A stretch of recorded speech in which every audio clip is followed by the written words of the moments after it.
जय श्री कुल देवता। आज गुप्त नवरात्रि के पंचम दिवस पर यह छिन्नमस्ता एक पंचाशन नामावली अवश्य सुने।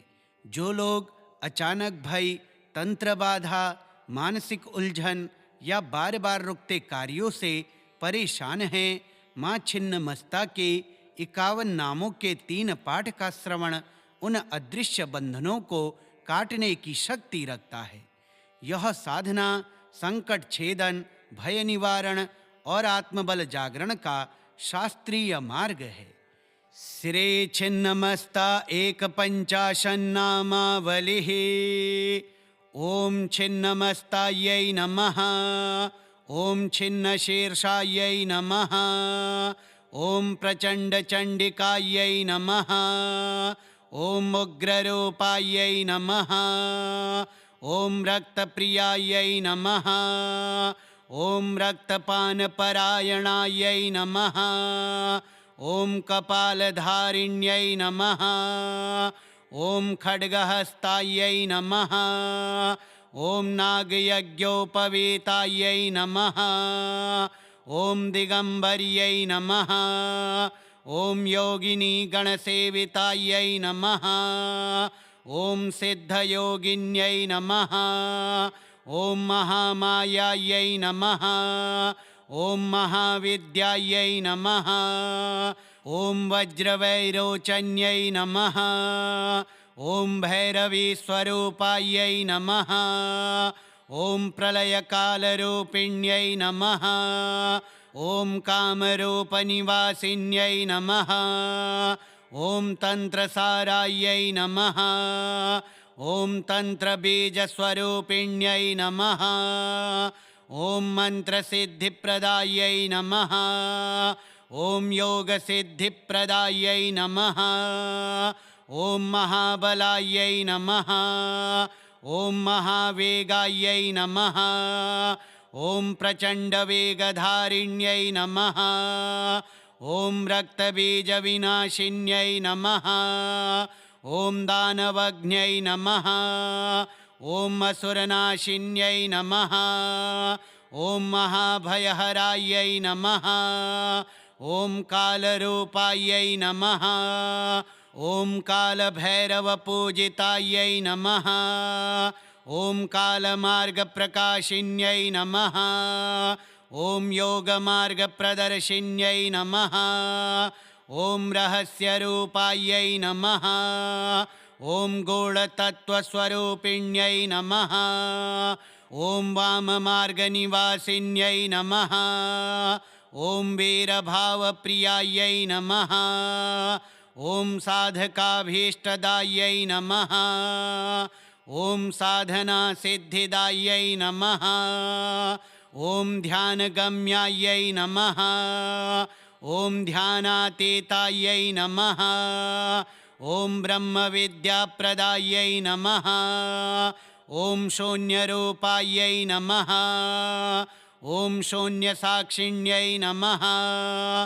ओम निर्गुणायै नमः। ओम सगुणरूपिण्यै नमः। ओम परात्परायै नमः। ओम परमेश्वर्यै नमः। ओम आत्मविद्याप्रकाशिन्यै नमः। ओम मोक्षदायै नमः। ओम भोगमोक्षप्रदायै नमः। ओम छिन्नमस्तायै नमः। ओम छिन्नशीर्षायै नमः। ओम प्रचंडचंडिकायै नमः। ओम उग्ररूपायै नमः। ओम रक्तप्रियायै नमः। ओम रक्तपानपरायणायै नमः। ओम कपालधारिण्यै नमः। ओम खड्गहस्तायै नमः। ओम नागयज्ञोपवीतायै नमः। ओम दिगंबर्यै नमः। ओम योगिनी गणसेवितायै नमः। ओम सिद्धयोगिन्यै नमः। ओम महामायायै नमः। ओम महाविद्यायै नमः। ओम वज्रवैरोचन्यै नमः। ॐ भैरवीस्वरूपायै नमः। ॐ प्रलयकालरूपिण्यै नमः। ॐ कामरूपनिवासिन्यै नमः। ॐ तन्त्रसारायै नमः। ॐ तन्त्रबीजस्वरूपिण्यै नमः। ॐ मन्त्रसिद्धिप्रदायै नमः। ॐ योगसिद्धिप्रदायै नमः। ॐ महाबलायै नमः। ॐ महावेगायै नमः। ॐ प्रचण्डवेगधारिण्यै नमः। ॐ रक्तबीजविनाशिन्यै नमः। ॐ दानवज्ञै नमः। ॐ असुरनाशिन्यै नमः।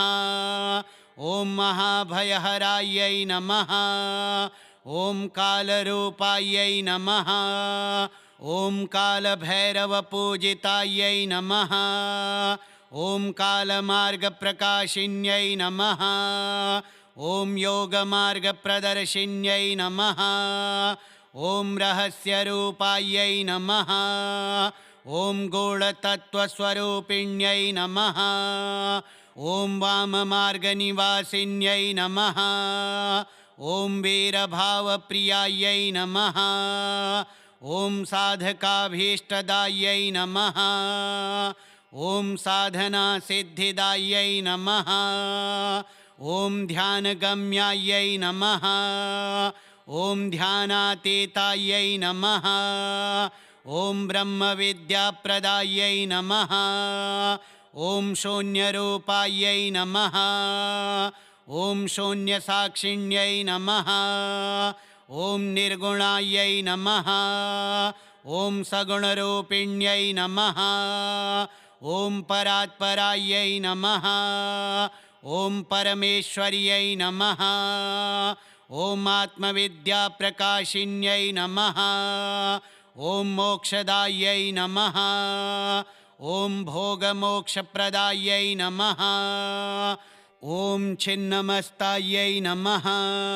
ॐ छिन्नशीर्षायै नमः।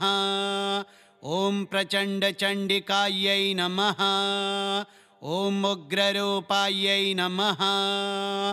ॐ रक्तप्रियायै नमः। ॐ रक्तपानपरायणायै नमः। ॐ कपालधारिण्यै नमः। ॐ खड्गहस्तायै नमः। ॐ नागयज्ञोपवीतायै नमः। ॐ दिगम्बर्यै नमः। ॐ योगिनीगणसेवितायै नमः। ॐ सिद्धयोगिन्यै नमः। ॐ महामायायै नमः। ॐ महाविद्यायै नमः। ॐ वज्रवैरोचन्यै नमः। ॐ भैरवीस्वरूपायै नमः। ॐ प्रलयकालरूपिण्यै नमः। ॐ कामरूपनिवासिन्यै नमः। ॐ तन्त्रसारायै नमः।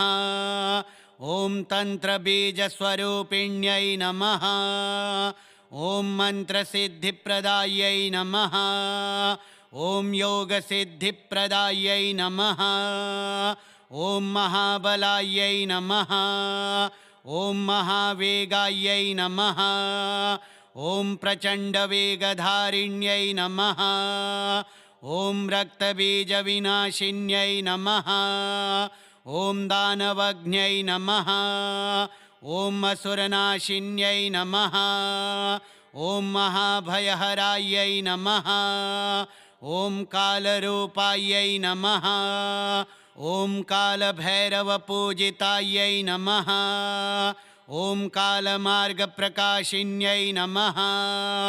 ॐ योगमार्गप्रदर्शिन्यै नमः। ॐ रहस्यरूपायै नमः। ॐ गूढतत्त्वस्वरूपिण्यै नमः। ॐ वाममार्गनिवासिन्यै नमः। ॐ वीरभावप्रियायै नमः। ॐ साधकाभीष्टदायै नमः। ॐ साधनासिद्धिदायै नमः। ॐ ध्यानगम्यायै नमः। ॐ ध्यानातीतायै नमः। ॐ ब्रह्मविद्याप्रदायै नमः। ॐ शून्यरूपायै नमः। ॐ शून्यसाक्षिण्यै नमः। ॐ निर्गुणायै नमः। ॐ सगुणरूपिण्यै नमः। ॐ परात्परायै नमः। ॐ परमेश्वर्यै नमः। ॐ आत्मविद्याप्रकाशिन्यै नमः। ॐ मोक्षदायै नमः। ॐ भोगमोक्षप्रदायै नमः। श्रीछिन्नमस्ता एकपञ्चाशन्नामावलिः श्रीछिन्नमस्ता देव्यार्पणमस्तु।